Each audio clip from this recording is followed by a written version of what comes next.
Bismillahirrahmanirrahim. Assalamualaikum warahmatullahi wabarakatuh. Alhamdulillahi rabbil alamin.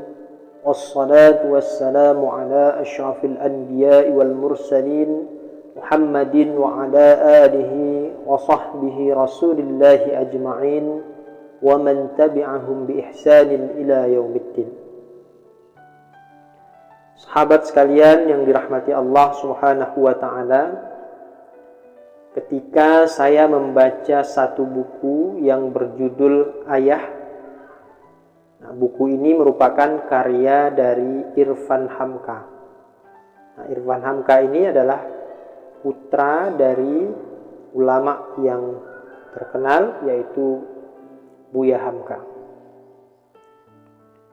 Di dalam buku ini saya menemukan satu cerita menarik di dalamnya. Irfan Hamka menceritakan saat ia ketahuan berbohong oleh ayahnya Buya Hamka. Suatu kali Irfan ditanya oleh Buya Hamka, apakah ia sudah sholat isya atau belum? Lalu karena takut dan gugup, Irfan menjawab dengan terbata-bata dan ragu-ragu bahwa ia sudah melaksanakan sholat isya. Melihat dari cara Irfan menjawab, Buya Hamka tidak benar-benar yakin bahwa Irfan sudah melaksanakan sholat isya. Buya Hamka sangat yakin bahwa anaknya itu sudah berbohong. Pada akhirnya, Buya Hamka memerintahkan Irfan supaya melaksanakan sholat isya. Sahabat sekalian yang dirahmati Allah Subhanahu wa ta'ala, kali ini Irfan sudah benar-benar telah melaksanakan sholat isya. Irfan kemudian dipanggil oleh Buya Hamka. Lalu Buya Hamka memberikan nasihat kepadanya. Buya Hamka menuturkan bahwa ada 3 syarat yang harus dimiliki oleh orang yang suka berbohong. Pertama, orang itu harus memiliki mental baja, berani, tegas, dan tidak ragu-ragu untuk berbohong. Kedua, tidak lupa akan kebohongan yang diucapkannya. Ketiga, harus menyiapkan bahan-bahan perkataan bohong untuk melindungi kebenaran bohongnya yang pertama. Lalu Buya Hamka memberikan contoh begini. Ada seorang teman bertanya kepada temannya, "Tadi hari Jumat sholat di mana?" Sebenarnya, si teman yang ditanya itu tidak ikut sholat Jumat. Tapi karena dia malu, ia berbohong. Kemudian menjawabnya, "Saya sholat Jumat di Masjid Agung." Si teman yang bertanya kembali bertanya, "Di lantai mana kamu sholat?" Yang ditanya kembali menjawab, "Saya sholat di lantai bawah." Kita lihat bertambah lagi kebohongannya. Kemudian yang bertanya menimpali, "Saya juga di lantai bawah, kok tidak bertemu?" Dengan mantap yang ditanya menjawab, "Saya di shaf paling belakang." Lalu Buya Hamka meminta anaknya Irfan untuk merenungi dan memikirkan.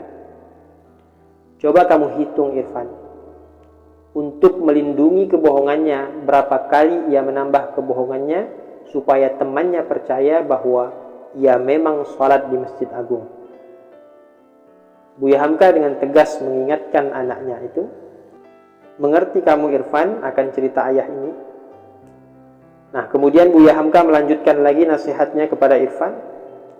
"Kalau ayah lihat kamu tidak berbakat untuk berbohong, satu saja syarat yang harus dimiliki oleh orang yang hendak berbohong itu tidak ada, pasti kebohongannya tidak sempurna.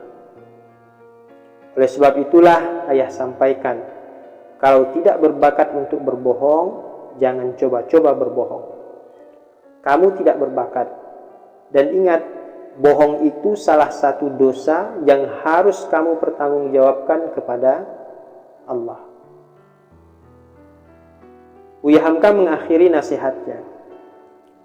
Satu hal yang harus kamu ketahui, orang yang selalu berbohong, lama-kelamaan si pembohong ini tidak bisa lagi membedakan antara kebohongan dengan kebenaran yang diucapkannya. Akhirnya, masyarakat tahu bahwa dia seorang yang sering berbohong, lalu diberi gelar si pembohong. Sahabat sekalian yang dirahmati Allah Subhanahu wa taala, begitulah cerita Irfan Hamka tentang pengalaman berbohongnya terhadap ayahnya Buya Hamka. Nah, boleh jadi pengalaman yang serupa itu pernah juga kita alami. Oleh sebab itulah pesan Buya Hamka di atas semestinya menjadi nasihat juga buat kita semua untuk meninggalkan kebiasaan berbohong ini. Nah, kita tahu bahwa di dalam Islam sifat bohong itu adalah sifat yang tidak terpuji. Nabi Muhammad SAW dengan tegas mengatakan bahwa bohong itu ialah sifat orang munafik. Sebagaimana di dalam hadisnya disebutkan bahwa tanda orang munafik itu ada 3. Jika berbicara, ia berbohong. Jika berjanji, ia mengingkari janjinya. Dan jika dipercaya, ia berkhianat. Hadis riwayat Bukhari dan Muslim. Demikian juga di dalam Al-Quran disebutkan bahwa sifat bohong itu adalah tabiatnya orang yang tidak beriman. Sebagaimana Allah Subhanahu wa taala berfirman, "Innama yaftaril kadhibal ladzina la yu'minuna bi ayatillah wa ulaika humul kadzibun."